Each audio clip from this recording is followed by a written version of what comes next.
ശൈത്യം കടന്നുവരുന്നതിന്റെ സൂചനകളാണ് ഡൽഹിയിലെ പ്രഭാതങ്ങളിൽ കാണുന്ന മഞ്ഞെന്ന് കരുതേണ്ട.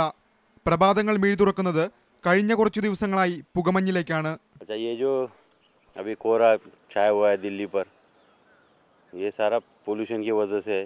ठंडी तो कुछ नहीं इसमें. അന്തരീക്ഷത്തിൽ മാലിന്യത്തിന്റെ തോത് വർദ്ധിച്ചതാണ് പുകമഞ്ഞിന് കാരണമായി പറയപ്പെടുന്നത്. മുൻവർഷങ്ങളെ അപേക്ഷിച്ച് അന്തരീക്ഷത്തിൽ കുമിഞ്ഞുകൂടുന്ന മാലിന്യങ്ങൾ വൻതോതിൽ വർദ്ധിച്ചതായി സെന്റർ ഫോർ സയൻസ് ആൻഡ് എൻവയോൺമെന്റിന്റെ പഠനത്തിൽ വ്യക്തമാക്കുന്നു. അന്തരീക്ഷത്തിൽ മാലിന്യത്തിന്റെ തോത് 47% വർദ്ധിച്ചപ്പോൾ നൈട്രജൻ ഡയോക്സൈഡിന്റെ അളവിൽ 57% വർധനവുണ്ടായതായി CSIയിലെ senior research associate Vivek Chattopadhyay പറഞ്ഞു. These are up to 7 to 8 times higher than the safe levels, and levels of nitrogen dioxide has also increased in the city, which are about 3 times higher than the standards. So definitely most of the monitoring locations are showing that very high level of air pollution. ഭൂരിഭാഗം മാലിന്യങ്ങളും പുറന്തള്ളുന്നത് വാഹനങ്ങളാണ്.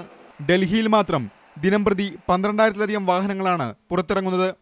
കൂടാതെ nitrogen dioxide, carbon monoxide, ozone എന്നിവയുടെ അളവും വർദ്ധിച്ചു. അന്തരീക്ഷത്തിൽ മാലിന്യത്തിന്റെ തോത് വർദ്ധിച്ചത് വലിയ തോതിലുള്ള ആരോഗ്യ പാരിസ്ഥിതിക പ്രശ്നങ്ങൾക്ക് ഇടയാക്കിയേക്കും. മാലിന്യത്തിന്റെ തോത് വർദ്ധിച്ച സാഹചര്യത്തിൽ ഡൽഹി സർക്കാർ പ്രത്യേക ക്യാബിനറ്റ് വിളിച്ചു ചേർത്തു.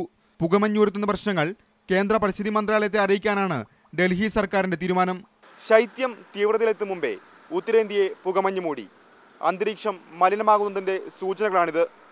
ക്രിയാത്മകമായ ഇടപെടലുണ്ടായില്ലെങ്കിൽ വരാനിരിക്കുന്നത് വലിയ വിപത്താണെന്നതിൽ സംശയമില്ല. ന്യൂഡൽഹിയിൽ നിന്നും ER രാഗേഷ്, ഇന്ത്യ വിഷൻ.